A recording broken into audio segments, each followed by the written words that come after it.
Bismillahirrahmanirrahim. Assalamualaikum everyone. This is your teacher Ms. Sana Nawazish and I am going to take your first session of biology subject. So before starting biology आप सब जानते हैं it is a branch of science. तो जब भी मैं किसी भी क्लास में जाती हूँ और I start any subject of science, let it be chemistry, let it be biology, let it be physics, पहला जुमला हर डेफिनेशन में लिखा होता है this is a branch of science. So first of all I need to understand and I must have an idea what do we exactly mean by science. हम बचपन से science पढ़ते आ रहे हैं. अगर मुझसे पूछा जाए साइंस क्या है, ब्रांच तो बाद में आएगी, मैं साइंस को डिफाइन कैसे करूंगी, डेफिनेशन क्या है, मुझे पता कैसे चलेगा कि कॉन्सेप्ट इस टर्म का मतलब क्या है. सो मैं स्टूडेंट से, ऑब्वियसली आप मेरे सामने नहीं है वरना मैं आपसे पूछती, जिस भी क्लास में जाती हूँ स्टूडेंट से अगर पूछती हूँ, कोई कहता है it is study of life, कोई कहता है it is study of nature, it is study of observation, it is study of experimentation. मैं कहती हूँ एक प्रिसाइज डेफिनेशन बताओ जिसमें ये सारे वर्ड्स आ जाए. सो एक साइंटिस्ट है, एक नहीं बेसिकली वो दो साइंटिस्ट हैं, हॉर्टन एंड हंट. ये दोनों क्योंकि मिलकर काम करते हैं हर जगह पे और ये सोशल साइंटिस्ट हैं, मिलकर काम करने की वजह से इनका नाम एक ही लिखा जाता है, हॉर्टन एंड हंट. इन्होंने एक डेफिनेशन दी थी जिसने साइंस की सारी डेफिनेशंस को रिवाइज कर दिया था. इनके according science is a method through which an organized and verified body of knowledge is discovered. ये कहते हैं साइंस सब्जेक्ट तो है लेकिन साइंस एक मेथड है, एक तरीकाकार है. कौन सा तरीकाकार? ऐसा तरीका जिसके जरिए आप ऐसा नॉलेज दरियाफ्त करते हैं जो कि ऑर्गेनाइज्ड भी होता है और वेरीफाइड भी होता है. कैसे भाई, अगर आपको ग्रेविटी के बारे में पता चला कि अगर सेब नीचे गिरता है या कोई भी चीज़ नीचे गिरेगी तो वो नीचे गिरेगी, तो न्यूटन ने उस पर पूरी रिसर्च की, स्टेप्स अप्लाई किए, उसके बाद उसे पता लगा कि क्या फैक्ट्स एंड फिगर्स हैं. आप अपने इर्द गिर्द जो चीज़ें देख रहे हैं जिसमें साइंस इन्वॉल्व है, तो ऐसे ही सामने नहीं आ गई. साइंटिस्ट ने कुछ स्टेप्स फॉलो किए, मीन्स ऑर्गेनाइज्ड, और उसके बाद ऐसी चीज़ें डिस्कवर की जो कि वेरीफाइड है. दुनिया के किसी भी कोने में ज़मीन पे अगर कोई चीज़ फेंकी जाएगी तो वो नीचे जाएगी क्योंकि ये वेरीफाइड है. That is your gravity. और बहुत सारी एग्जाम्पल्स हैं. तो साइंस एक ऐसा तरीक़ाकार है जिसके थ्रू आप ऐसा नॉलेज डिस्कवर करते हैं जो कि ऑर्गेनाइज्ड होता है और वेरीफाइड होता है. ऑर्गेनाइज्ड कैसे, अभी आप बायो में आगे पढ़ेंगे, स्टेप्स फॉलो होते हैं इसलिए ऑर्गेनाइज्ड होता है. और वेरीफाइड क्यों होता है कि एक बार अगर आपने एक चीज़ दरियाफ्त कर ली तो आप बार बार वही इंप्लीमेंट करते हैं. अगर आपने किसी बीमारी की एक वैक्सीन दरियाफ्त कर ली है तो आपने उस पर काम करने के बाद दरियाफ्त की है, अब वो वेरीफाइड है. अब आप जब भी किसी को कोई डिजीज़ होगी आप वही वाला वैक्सीन यूज़ करेंगे. हाँ, आप उसमें और इनोवेशंस कर सकते हैं, उसमें और मॉडिफिकेशंस कर सकते हैं, लेकिन दैट थिंग इज़ वेरीफाइड तब तक जब तक कोई और वेरीफाइड चीज़ आके उसे गलत प्रूफ ना करे. सो साइंस एक तरीक़ाकार है, इसके जरिए आप ऐसा नॉलेज डिस्कवर करते हैं जो कि वेरीफाइड और मॉडिफाइड हो, और आपको ये डेफिनेशन पता होना चाहिए बीइंग स्टूडेंट्स ऑफ साइंस. अब हम बात करते हैं आपके सब्जेक्ट की, that is biology. First of all,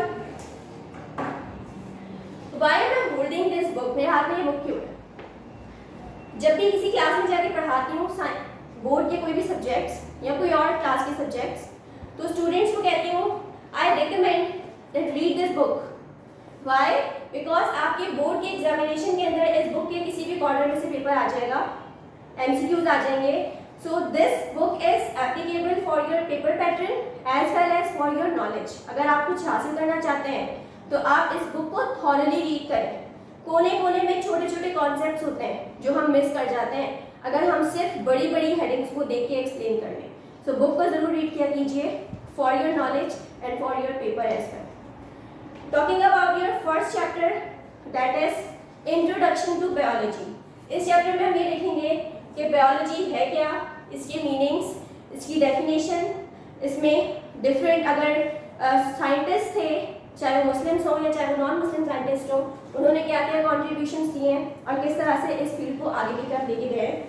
coming towards your first heading 1.1, that is what is biology. देखिए बायोलॉजी दो वर्ड से कंपोज हुआ है।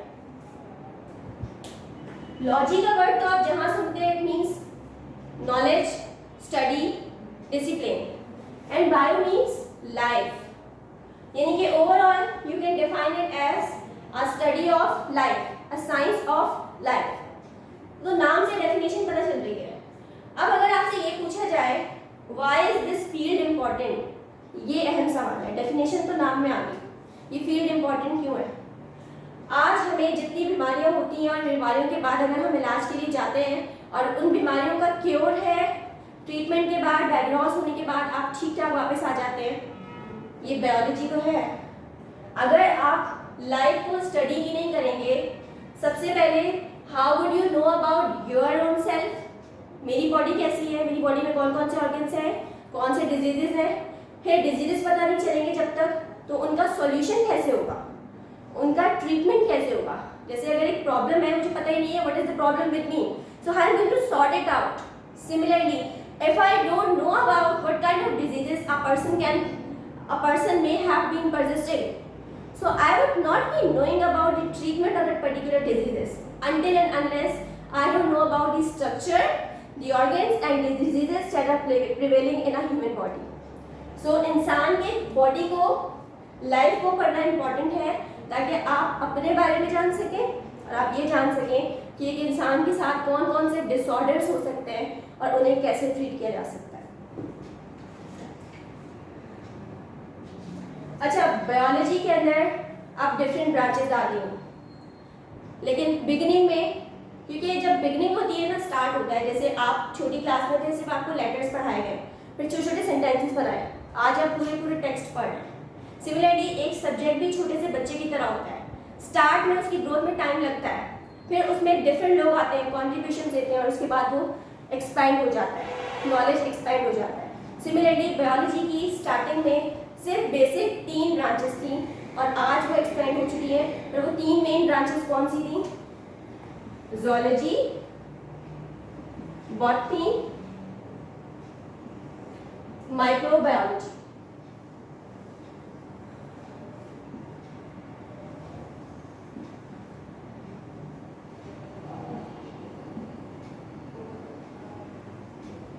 Zoology means study of animals, जिसमें इंसान भी कंसीडर होते थे।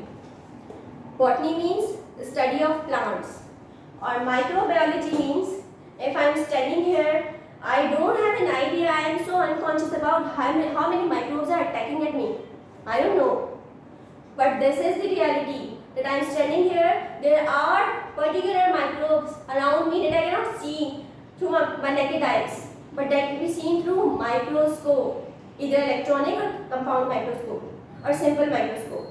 So ऐसे organisms, ऐसे जानदार जो आम आंख से नजर नहीं आते, जिनको देखने के लिए आपको माइक्रोस्कोप की जरूरत पड़ती है, जो बहुत टाइनी होते हैं, उनको आप माइक्रोबायोलॉजी कहते हैं, जिसमें वायरस, बैक्टीरिया, एल्गी, फंजाई ये सब आ जाते हैं।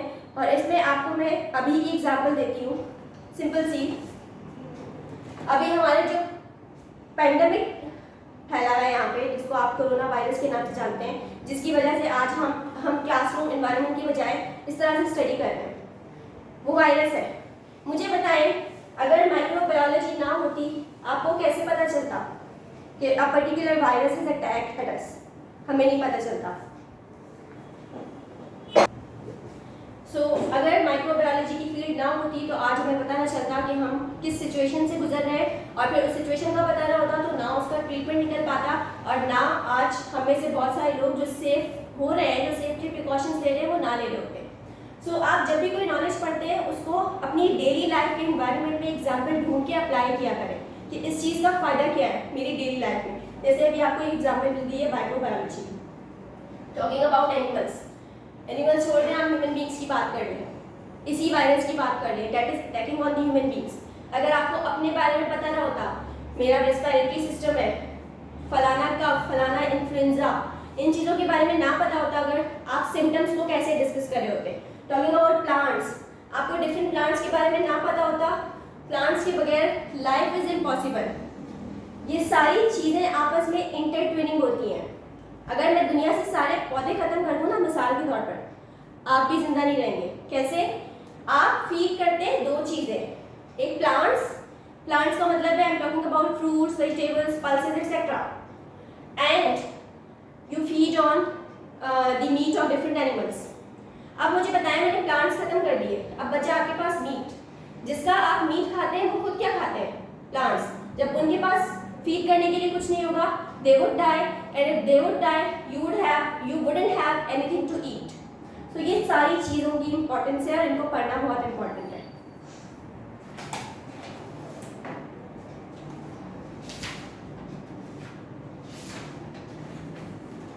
Now I would talk about some other branches of biology. इनको डिटेल में पढ़िएगा, इसमें से MCQs आते हैं और साथ साथ इसमें से शॉर्ट क्वेश्चंस के अंदर कुछ ब्रांचेस के बारे में पूछा जाता है। Talk about first branch, that is morphology. Morphology simply deals with your structure, with your internal and external structure. आप कैसे बने, आपका स्ट्रक्चर कैसा है। Talk about this marker. इसका स्ट्रक्चर कैसा है भाई? इसकी आउटर बॉडी है, it has a cap, it has a part from which it is being closed, it has a tube-like structure inside which your ink is being filled. This is its structure. Similarly, individuals का जो structure होता है, जानदारों का जो structure होता है, उसकी study आप मॉर्फोलॉजी में कर रहे होते हैं। Second branch, anatomy. Morphology talks about external structure, anatomy talks about internal structure of your body. Then histology. Histology means study of tissues. आपकी बॉडी का सबसे छोटा पार्ट सेल है और वो सेल मिलके टिश्यूज बना रहे होते हैं। आपने टिश्यू का नाम तो सुना होगा, जैसे कभी किसी को चोट लग जाती है, कहता है मेरे टिश्यू डैमेज हो गया। कोई खराश आ जाती है, कहता है मेरे टिश्यू डैमेज हो गए। सो टिश्यूज क्या होते हैं? आपके सेल को कंबाइन करने के बाद टिश्यूज बन रहे होते हैं और इन टिश्यूज की स्टडी को आप हिस्टोलॉजी कहते हैं। और आप अपनी हाथ को अगर गौर से देखें करीब से तो आपको लाइंस नजर आएगी। These are basically your tissues. Then cytology. Cyto means cell. इंसानों या जानवरों के अंदर एक या प्लांट्स के अंदर एक स्मॉलेस्ट पार्ट पाया जाता है जिसको आप सेल कहते हैं। जैसे एक बिल्डिंग होती है, उसका स्मॉलेस्ट या फंडामेंटल पार्ट ब्लॉक होता है। बहुत सारे ब्लॉक या ईंटें मिलती हैं और उसके बाद वो पूरी इमारत खड़ी हो जाती है। सिमिलरली आपकी बॉडी छोटे छोटे पार्टिकल से मिलकर बनी है जो कि फंडामेंटल पार्टिकल्स हैं, उन्हें आप सेल कहते हैं। आपकी बॉडी का जितना भी फंक्शन है वो इन सेल्स के थ्रू हो रहा होता है और इन सेल्स की स्टडी बहुत इंपॉर्टेंट है और इस ब्रांच को आप साइटोलॉजी कहते हैं। Then physiology. आपकी बॉडी में जितने भी ऑर्गन्स हैं उनके फंक्शंस की स्टडी को फिजियोलॉजी कहते हैं। ब्रांचेस के नाम देखिएगा और एक एक वर्ड याद रखिएगा। जैसे फिजियो का नाम मतलब है function, so if I am talking about functions it means I am talking about physiology. Then your next branch is ecology. Eco का मतलब होता है एनवायरनमेंट। आपके माहौल की स्टडी को इकोलॉजी कहते हैं और बायो के अंदर इकोलॉजी का मतलब है आपके माहौल का, आपके एनवायरनमेंट का जानदारों के साथ क्या रिलेशनशिप है, इसे आप इकोलॉजी में पढ़ते हैं। बहुत एग्जाम्पल्स हैं। आप फैक्ट्रीज लगाते हैं, अब देखिएगा आपका और माहौल का आपस में क्या रिलेशनशिप है। आप फैक्ट्रियां लगा रहे हैं, उनमें से धुआं निकल रहा है, वो धुआं एटमॉस्फेयर में जा रहा है। एटमॉस्फेयर में जाने के बाद बहुत सारे नेगेटिव इम्पैक्ट्स फैला रहा है। सबसे पहले आपकी ओजोन लेयर खत्म हो चुकी है। ओजोन लेयर जिसका फॉर्मूला है O3। इसका फंक्शन था कि ये सन से आने वाली रेस से आपकी बॉडी को बचाएगा ताकि आपको कैंसर और डिफरेंट डिजीजेस ना हो सके जो कि स्किन से रिलेटेड है। आपने धुआं स्प्रेड किया, स्मोक गया, स्मोक काले रंग का है और काले रंग का मतलब स्मोक में कार्बन, वो कार्बन ऊपर गया, उस ओजोन लेयर के साथ उसने रिएक्शन किया, कार्बन डाइऑक्साइड गैस बनाई और वो गैस वहां से उड़ गई और वहां होल हो गया और वो होल अब बिल्कुल स्प्रेड हो चुका है, ओजोन लेयर खत्म हो चुकी है, तो ये नुकसान है। अब वो रेज डायरेक्टली अंदर आएंगे। फिर और नुकसान, फैक्ट्री से निकला सल्फर, सल्फर ऊपर गया और कोई एरिया है फॉर एग्जाम्पल वहां पे बहुत इंडस्ट्रीज लगी हुई है, मतलब बहुत सल्फर एटमॉस्फेयर में, वहां बारिश हो रही है, बारिश नीचे आई मींस H2O, बारिश में पानी आ रहा है H2O, और वो सल्फर ने पानी के साथ रिएक्शन किया और एक एसिड बनाया जिसका नाम है H2SO4 यानी सल्फ्यूरिक एसिड। HCl और सल्फ्यूरिक एसिड H2SO4 ये दो एसिड्स हैं जो बहुत स्ट्रॉन्ग एसिड्स कंसीडर किए जाते हैं। जब वो एसिड नीचे आएगा, आप एसिड बेस इम्पैक्ट्स के नाम से गूगल पे सर्च कीजिएगा, आपके सामने पिक्चर्स आ जाएंगी।